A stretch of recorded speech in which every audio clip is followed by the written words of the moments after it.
मैंने क्या, हम सब ने मजबूत प्रधानमंत्री चुना था, ये मजबूर प्रधानमंत्री है। उसके बाद आपका सवाल, 56 इंच का सीना, 56 इंच का सीना नहीं है, 56 इंच का पत्थर है जो अभी लोगों पे गिर जाता है, कभी ऑक्सीजन पे गिर जाता है, कभी मजदूरों पे, कभी किसानों पर, कभी व्यापारियों पर, ऐसे बहुत सारे लोगों पर गिर चुका है। और अब आम जनता बची, आम जनता में भी ये सभी लोग आते हैं, तो सब पे कुछ नालंदा में अभी एक दंगा हुआ है और कभी एक समय में नालंदा और एक और जगह थी, मुझे नाम याद नहीं आ रहा, बिहार में ही था, बिहार शरीफ, वहाँ पे हुआ। नालंदा एक यूनिवर्सिटी कहा जाती थी जहाँ से सब पढ़ के निकलते थे, और ऐसी जगह पे दंगा होना तो बहुत देश के लिए बहुत बुरी बात है, बहुत दर्द की बात है कि देश की शान पे अगर ऐसा हो रहा है तो दंगा आपके हिसाब से कहा जा रहा है कि भाई जो अभी सरकार है वहाँ की उसी का बंद है, मतलब वो रोक नहीं पाई। देखिए, सरकार के कंट्रोल में बहुत कुछ नहीं भी होता है, ये सब जानते हैं। सरकार भी इंसान ही काम करते हैं, इंसान ये थोड़ी ना उन पे कोई जादू है, वो तो मोदी जी पे है जादू, वो अलग बात है। मोदी जी इंसान है लेकिन उन पे अलग जादू है।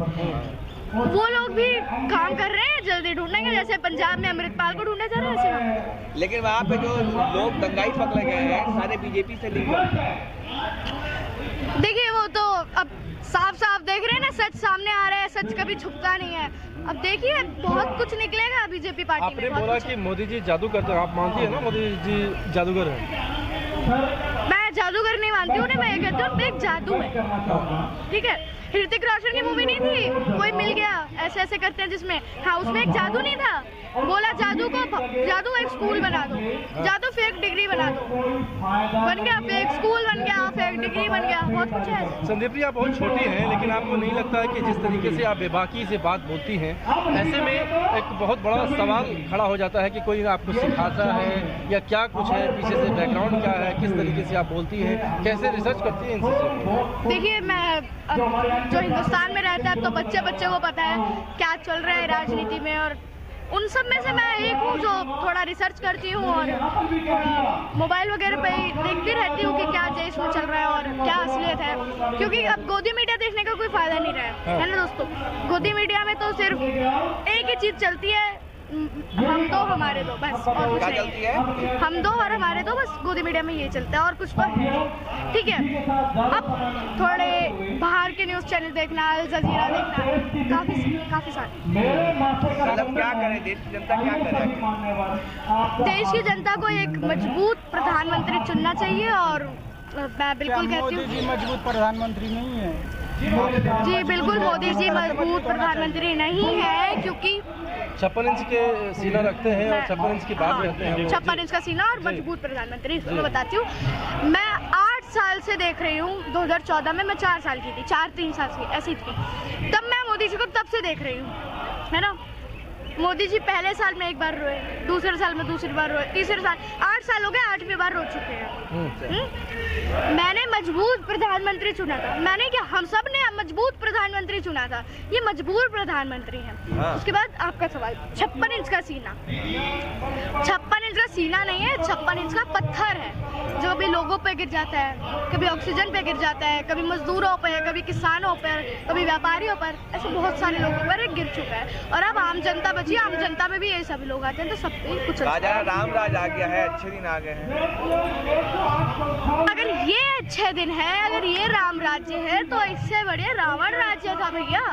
रावण राज्य में कम से कम रावण में इतनी तमीज थी कि जब सीता जी का अपहरण करके लेके गया था, तब उसने ये बोला था कि मैं, हे देवी, जब तक तुम्हारी आज्ञा नहीं होगी मैं तुमको स्पर्श नहीं करूंगा। ये सब जानते हैं। रावण में भी इतनी तमीज थी, या तो राम राज्य यूपी में चल रहा है, वहाँ पे इतनी तमीज नहीं है।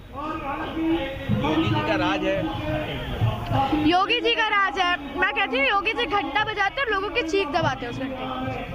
तो संदीपनी, आप जहाँ पे आई हैं, ये जंतर मंतर दिल्ली का वो इलाका है जहाँ से हमेशा लोग अपनी आवाज़ को उठाते हैं, और ऐसे में आज जब आप आई हैं तो देख रहे हैं कि 3-3 धरना प्रदर्शन यहाँ पे चल रहा है, साथ में पूर्व सैनिकों का धरना चल रहा है जो काफ़ी आज 51 दिन हो गया है उसका।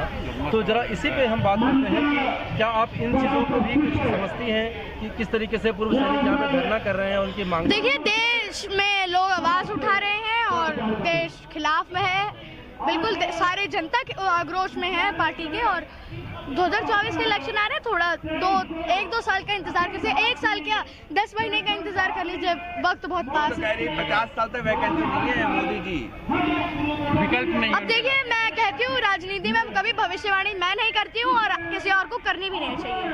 कभी भी किसी का तख्ता पलट हो सकता है, चाहे वो मोदी हो चाहे वो केजरीवाल। जब मोदी जी अच्छा काम कर ही रहे हैं, राम राज ला ही चुके हैं, अमृतकाल चल ही रहा है, तो बदलने की जरूरत क्या है, वो कह रहे हैं। देखिए, अमृतकाल चल रहा है, G20 चल रहा है, G20 कर रहे हैं भैया, देश को कुछ टाइम नहीं है। मोदी जी पे 18 घंटे काम करते हैं, 3 घंटे सोते हैं। ऐसे अंधभक्तों ने मेरे को कहीं कहा है, मेरे साथ भी बहुत सारे अंधभक्त हैं, बहुत मेरे टीम में रहते हैं कई सारे। उन्हें नींद की बीमारी कहते हैं, जो सो नहीं पाते हैं, वो नींद की बीमारी होती है। और चेकअप कराएं थोड़ा अपना और आराम से चैन की नींद सोएं। आप लोग तो डिग्री के भी पीछे पड़ गए हो प्रधानमंत्री के। जब डिग्री फेल होगी, प्रधानमंत्री अनपढ़ होगा तो बिल्कुल पीछे पड़ेगा। इतना टैलेंटेड प्रधानमंत्री है। एक टैलेंट आप मुझे बताइए, चाय बनाने के अलावा। तो सरकार ऐसा स्कीम क्यों नहीं, मैं उनसे कुछ पूछ रही थी। अमेरिका कोई में- एक चीज टैलेंट बताइए। इतना अच्छा बोलते हैं। संदीप बोलने से होगा क्या है? बोलने से कोई शिक्षा आ जाएगी? बोलने से कुछ नहीं होता है, कि पढ़ा लिखा काम से होता है। बोल तो कोई भी लेगा आजकल। गूगल में एक ऐड आ रहा है, बोलने से सब होगा। तो बोलने से तो सब अमेरिका में हो रहा है। सरकार ने कानून लाया है, जो ग्रेजुएट होगा वही चुनाव लड़ सकता है। क्या इंडिया में ऐसा कानून नहीं लाया जा सकता है? बिल्कुल लाया जाता है। इसमें आप मोदी जी से मांग कर रहे हैं, आप खुद चौथे स्तंभ में, आप खुद भी कर सकते हैं। देश के प्रधानमंत्री के लिए पढ़ा लिखा होना जरूरी है क्या? बिल्कुल जरूरी है। अरे 18 घंटे काम कर। मैंने बोला ना, उसे नींद की बीमारी कहते हैं। जाके चेकअप कराएं अपना। आप तो छोटे, हमारे मोहल्ला क्लिनिक में है अरविंद केजरीवाल के, बिल्कुल आपको फ्री दवाइयाँ भी मिलेगी। राहुल गांधी की सदस्यता रद्द कर दी गई थी, क्या कहेंगे उस पर? अभी 13 तारीख को सुनवाई होगी, हम इंतजार कर रहे हैं, बहुत बेसब्री से इंतजार है। वे वापस चुनाव लड़ेंगे और फिर से उगते हुए सूरज की तरह आएंगे। और मैं कहती हूँ ना, सूरज में चूकोगे तो छींटे खुद पर ही आएंगी, तो वही बीजेपी पार्टी। आपको डर नहीं लगता है आप भी जेल जा सकती है, इतना बोलती है मोदी के खिलाफ? देखिए, जब स्वतंत्रता संग्राम हुआ था, तो मैं ही नहीं, गांधी जी भी जेल गए थे, नेहरू जी भी गए थे, और काफी सारे प्रधानमंत्री जेल गए थे। मैं तो बहुत छोटी सी बच्ची हूँ।